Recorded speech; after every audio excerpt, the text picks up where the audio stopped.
Welcome to Russian History Retold, Episode 261, Russia and Poland Throughout History. Last time, we covered the 13 lovers of Catherine the Great. Today, we cover a topic that significantly influenced the history of two countries, Poland and Russia. This is a topic I've been interested in exploring since I finished up the rulers side of the podcast, as Poland and Russia's histories are intricately intertwined in a very unique way. Of course, the natural connection is via their shared borders that have ebbed and flowed back and forth for centuries. I've gone beyond my existing library of Russian history to purchase a few books on the history of Poland. They include History of Poland, a captivating guide to the Polish history by the people at Captivating History, and Poland, a history by Adam Zamovsky. Of course, I will also rely on my extensive library of Russian history, but I wanted to guard against a purely Russian viewpoint of the relationship between the two countries. On the Russian side, I'm leading on the old book, The Icon and the Axe, An Interpretive History of Russian Culture by James Billington, Borderland, A Journey Through the History of Ukraine by Anna Reid, and The Slavs in European History and Civilization by Francis Dvornik. To be honest, the history of Poland and Russia can be summed up by one word: conflict. The two countries, in whatever iteration they existed at the time, seemed to always be at each other's throats, whether it be the time of Kievan Rus, Muscovy, the Russian Empire, the Soviet Union, or even today in modern Russia. There's either an ongoing conflict or some sort of tension between the two nations. There was one significant cause in the early times of much of this tension, definitely pre-Soviet times, and that was the struggle between the Catholic and Orthodox Church.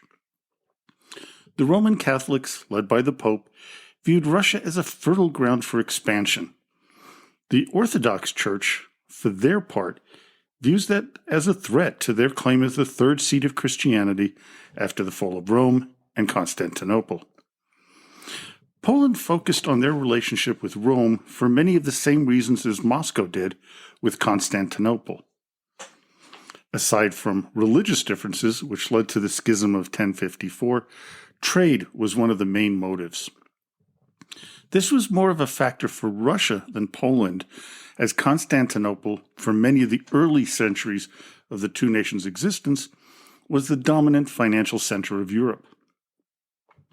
These relationships would bring them into conflict, oftentimes to a significant detriment to both parties. The first known dispute happened between Kievan Rus and Boleslaw I, the first king of Poland. Boleslav's daughter was married to the Grand Prince of Kiev, Sviatopolk. When Sviatopolk was ousted as Veliki Knyaz of Kiev in 1019, Boleslav intervened. Unfortunately, he never was able to successfully return Sviatopolk to the throne of Kiev. Still, he did take a large area of Kievan territory, namely the region between the Bug and Sand rivers to the east of Poland. After Boleslaw died in 1025, his two sons, Mizyko and Bisprim, vied for the throne of Poland. While the conflict between the two raged, Yaroslav I of Kiev decided to regain the lands Boleslav took. Under Yaroslav, the Kievan Rus gained power, so much so that Misko's second son, Casimir I, also known as Casimir the Restorer, married one of Yaroslav's sisters, Maria. Casimir's alliance with the Rus, along with aid provided by the Holy Roman Emperor Henry III, gave the Polish ruler the strength to gain back lands lost to Bretislav I of Bohemia. The Poles would intervene in the internecine fighting between three sons of Yaroslav I. First on behalf of Iziaslav, as he was married to Casimir's sister Gertrude. They would help Iziaslav twice, once in 1069 and again in 1076. Iziaslav became the first king of Rus in 1075 when the Pope sent him a crown. He retook Kiev again in 1076, but would soon die in an internecine war against princes Oleg Sviatoslavich and Boris Vyacheslavich. His son Yaropolk, though, would ascend to the Rus throne in 1078 with his father's death. There would be little conflict between Poland and the land of the Rus after that for quite some time. When the Mongols, led by Batu Khan, raced through Russia, Hungary, and Poland in 1254, they retreated from Poland and Hungary upon hearing the death of Khan Ugade. While they would continue to hold on to the Russian territories, they would only harass the Poles for the next 3 centuries. What would happen in Poland is that they would solidify their Catholic roots, having almost no interactions with the Russian Orthodox Church. While the Russians were dealing with their Mongol overlords, the Poles dealt with German encroachment onto their territories. The Mongol threat was actually good for the Poles, as it brought together the many independent duchies into a single kingdom. Poland's people were also spared several catastrophic events that hit Europe in the 14th century. First, there was a minor ice age. It started in 1274, but in 1300, warm summers stopped becoming dependable in northern Europe, and in 1315, when rains and the Great Famine of 1315 to 1317 occurred, Poland was actually quite warm during this period, so much so that it became kind of the breadbasket for the rest of Europe. The Black Plague of 1346 to 1353 was the most fatal pandemic recorded in human history, causing the deaths of 75 to 200 million people, peaking in Europe from 1347 to 1351. The Poles, though, suffered far less from the plague than their neighbors to the west. During this period, people began to blame the Jews for the plague, forcing them to leave their homes or be killed. Poland welcomed the Jewish immigrants with open arms, which is one of the reasons why Poland had such a large Jewish population before World War II. Thirdly, the 100 Years' War ravaged Western Europe between 1357 and 1453. This devastated a large swath of rich agricultural land. Financially, Western Europe was devastated by the war, while Poland flourished. During that time, Kiev had been devastated by both internal warfare between the many princes of the land of the Rus and the invasion of the Mongols. With the Tatars weakening over the years due to fighting between the Khanates, the Poles began to fill in the void in what is now Ukraine. However, there was another powerhouse that was growing in the area, and that was Lithuania. With enemies to the west and the Russians beginning to emerge from the Mongol yoke, the Lithuanians, whose population quadrupled in the 14th century, along with the Poles, needed allies, so they decided to join together in 1370. Their combination would be memorialized by the Union of Lublin in 1569. With the power of the Mongols dwindling over Muscovy, Ivan III set his eyes on Novgorod. Novgorod had always been kind of a renegade region, but Ivan was having none of that. He was also furious when he heard that they had asked the Lithuanians, and by nature the Poles as well, for protection from Muscovy. Ivan took the field against Novgorod in 1470, and after his generals had twice defeated the forces of the Republic, at the Battle of the Shelyn River and on the northern Dvina, both in the summer of 1471, the Novgorodians were forced to sue for peace, agreeing to abandon their overtures to Lithuania and to cede a considerable portion of their northern territories, while paying a war indemnity of 15,500 rubles. Despite their defeat, the Novgorodians once again called on the Lithuanian-Polish Union to protect them. In 1477, Ivan, having been fed up with his northern neighbors, attacked Novgorod. Under Casimir IV, King of Poland and Grand Prince of Lithuania, the Lithuanians and Poles abandoned Novgorod, leaving them alone and in dire straits.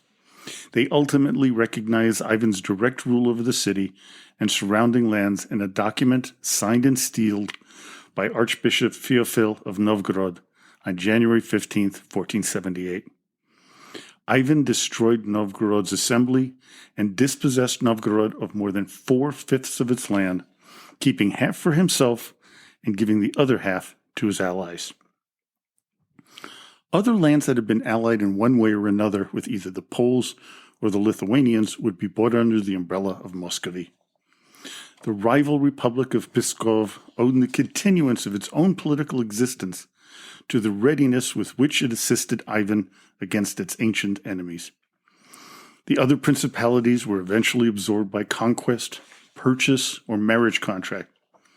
The Principality of Yaroslavl in 1463, Rostov in 1474, Tver in 1485, and Vyatka in 1489.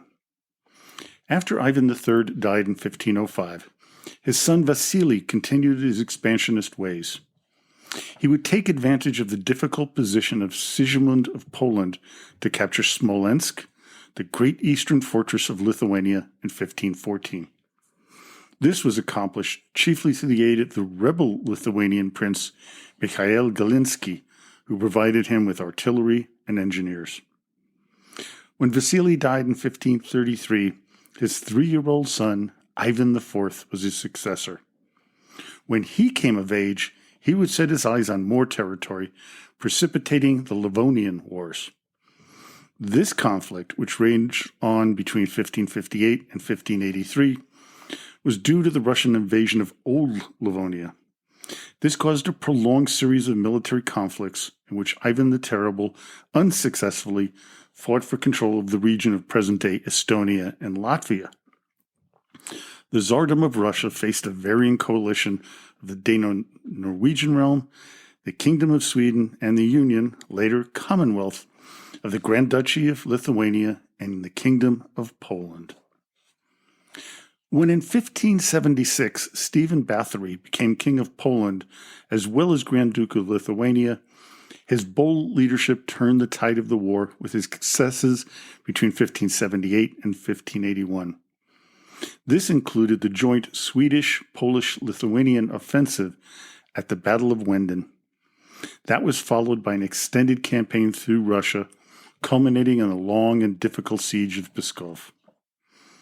Finally, under the 1582 Truce of Jam-Zapoliski, which ended the war between Russia and Poland-Lithuania, Russia lost all of its former holdings in Livonia and Polotsk to Poland. Moving forward in time, after the death of Boris Godunov in 1605, Russia was plunged into the time of troubles. This period was one where Poland would intervene in Russian affairs, almost toppling the country and changing the course of history. The Poles would support the claim to the throne of Russia by the first false Dmitry. When this false Dmitry presented himself to the Polish-Lithuanian Commonwealth, they saw an opportunity not only extinguish the threat from the east, but as a chance to convert the people of Russia from Orthodoxy to Catholicism. According to historian Chester Dunning, quote, King Sigismund, Polish Catholic leaders, and the Jesuits soon took great interest in reports that Dmitry was considering conversion to Catholicism. They dreamed, among other things, of converting all of Russia and then using the Russians against Sweden. Dmitry would take control of Moscow in July 1605, following the death of Tsar Boris Godunov. But, unfortunately for him, he wouldn't last very long. The false Dmitry I quickly became unpopular since many in Russia saw him as just a tool of the Poles. On May 17, 1606, Dmitry was killed by armed mobs during an uprising in Moscow, and after he was ousted from the Kremlin. Many of his Polish advisors were also killed or imprisoned during the rebellion. As we know, this was not the only false Dmitry the Russians would encounter. On October 29, 1607, the second false Dmitry was joined by a group of Polish lords with 1,800 mercenaries, followed by another group of Polish lords and mercenaries in November. This Dmitry would set up camp in Tushino, a town just north of Moscow. In September 1609, King Sigismund III Vasa of Poland invaded Russia and began the siege of Smolensk, which lasted from 1609 to 1611. Finally, in late December 1609, the false Dmitry fled for Kaluga. Dunning states, quote, "The Tsar's departure caused the entire Tushino camp to break up in disarray." The threat from Poland, though, still existed even without a false Dmitry. On February 4th, 1610, a group of Russian lords formerly in the Tushino court signed a treaty with Sigismund III, hoping to end the civil war and restore order. However, the Polish army under Sigismund would continue attacking Russian territory. Sigismund believed that he had a good chance of taking control of Russia, going so far as to arrest other potential claimants to the throne. This stirred up anti-Catholic and anti-Polish sentiment throughout Russia, infuriating the pro-Polish boyars. Popular discontent had increased by early 1611, and many sought to end the Polish occupation. Polish and German mercenaries suppressed riots in Moscow from March 19th to the 21st, 1611, massacring 7,000 people and setting the city on fire. By January 1612, the Russians began to turn the tide against the Polish invaders, taking city after city until they reached Moscow on September 1st. The Battle of Moscow began. The Russians were able to oust the last of the Polish soldiers by October 27th. The Khmelnytsky Uprising, also known as the Cossack-Polish War, was another conflict that bound Russia to Poland. This revolt against Polish authority began in 1648 and 1657 in the eastern territories of the Polish-Lithuanian Commonwealth, which led to the creation of a Cossack hetmanate in Ukraine. This is also a period known as the Deluge in Poland, which was a series of mid-17th century military campaigns in the Polish-Lithuanian Commonwealth. As a result, the Polish-Lithuanian Commonwealth would lose 1/3 of its population during this period. One of the conflicts was the Russo-Polish War of 1654 to 1667, also called the 13 Years' War and the First Northern War, which was a significant conflict between the Tsardom of Russia, led by Tsar Alexis, and the Polish-Lithuanian Commonwealth. While winning a number of battles early on, the economy of Poland was so devastated by the war that they could no longer hold out. This war was an awful outcome for the Polish nation. While Poland had regained some of its lost territories, in the long term, it significantly weakened and left Poland increasingly vulnerable to Russian incursions. The country found itself unable to prevent the future partitions of Poland, in which Russia took a significant part. The next time that Russia and Poland would get into the mix together was not as enemies, though, but as allies. This conflict was known as the Great Northern War, and would pit the two countries against a common foe, Sweden, under King Charles XII. After a violent election, Augustus the Strong had won the Polish crown by military force. This made him vulnerable, as he had many enemies, as he did allies. The Swedes saw Augustus as a rival and wanted him off the throne. Charles XII wanted a strong, independent Poland as a bulwark against his other enemies, including Russia. When Poland's barons could not oust Augustus, Sweden decided to invade. The Swedish invasion of Poland and its subsequent 5 years of war allowed the Russians to rearm themselves, improve their military prowess, and prepare to fight Charles and the Swedes again after losing their earlier confrontations. The invasion began in 1701 and lasted until 1706. The decisive Swedish victory allowed Charles XII to concentrate on chasing the Russians out of eastern Poland. He invaded Saxony and enforced the peace treaty of Altenstadt on September 14, 1706, in which Augustus renounced his claims to the Polish throne. The following year, Charles began his invasion of Russia. Now, the War of Polish Succession, which raged on between 1733 and 1735, was a battle over who would take the Polish throne after the death of Augustus II. Would it be Stanislaus I, who was backed by France, Spain, and two other allies, or Augustus III, who had support of Russia, the Habsburgs, Prussia, and the Holy Roman Emperor? In the end, under Empress Anna, the Russian side prevailed. The war once again proved disastrous for Polish independence and reaffirmed that the affairs of the Polish-Lithuanian Commonwealth, including the election of the king himself, would be controlled by the other great powers of Europe. After August III, there would only be one more king of Poland, Stanislaus II August, himself a puppet of the Russians, and ultimately Poland would be divided up by its neighbors and cease to exist as a sovereign state by the end of the 18th century. In 1764, Catherine placed Stanislaus Augustus Poniatowski, who we heard from in the last episode, her former lover, on the Polish throne. This would begin the three partitions of Poland, which started in 1772 and would end in 1795, all overseen by Catherine the Great. The two other nations that participated in the partition were Prussia and Austria. As a result, Poland would lose 2/3 of its population, with many intellectuals and wealthy citizens fleeing the country. This would be called the Fourth Partition by Polish historians. Because of the partitions, Poland fought alongside Napoleon when he invaded Europe and Russia. As a result, the Russian-dominated Congress Kingdom of Poland was created, and a period of Russification of many of the institutions of Poland began after the Treaty of the Congress of Vienna was signed in 1815. Poland would not be independent for over 100 years, gaining that status after World War I. However, it would only last for 20 years. In 1939, after signing the Molotov-Ribbentrop Pact, Russia acquired 51.6% of the former Polish territory.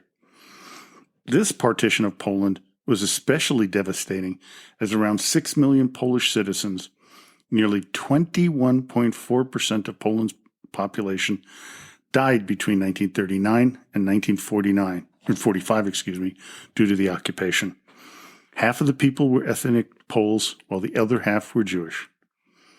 The extermination of 3 million Jews by the Germans in Poland was one of the great tragedies of human history. While the Germans participated in most of the killing done during the split occupation, the Russians were pretty brutal themselves. They arrested and imprisoned about 500,000 Poles during 1939 to 1941, including former officials, officers, and natural quote-unquote enemies of the people, like the clergy, but also noblemen and intellectuals. The Soviets also executed about 65,000 Poles. One of the most notorious events was the massacre in the Katyn Forest in 1943. The NKVD systematically executed 21,768 Poles, including 14,471 former Polish officers, political leaders, government officials, and intellectuals. Naturally, they would blame this on the Nazis, hoping to cover up the atrocity. In 1940 and the first half of 1941, the Soviets deported more than 1.2 million Poles, most in 4 mass deportations. After 1945, the Soviet Union gained control of all of Poland. The Potsdam Conference in July to August 1945, the three major allies ratified the colossal westerly shift of the Polish frontier and approved its new territory between the Oder-Neisse line and the Curzon line, which resulted in the Polish borders shrinking. It would take until 1989 for the Polish nation to free itself of Soviet hegemony, and until 1991, with the collapse of the USSR, to thoroughly shake the shackles off. Today, Poland's relationship with Russia is tenuous again, as it is a member of NATO, which causes a great deal of consternation in Moscow. Poland is now a liberal-based democracy. Well, I hope you enjoyed today's episode. Join me next time when we begin a two-part series on the operations of the Soviet secret police, the KGB, in Europe and the United States. So until next time, до свидания и спасибо за внимание.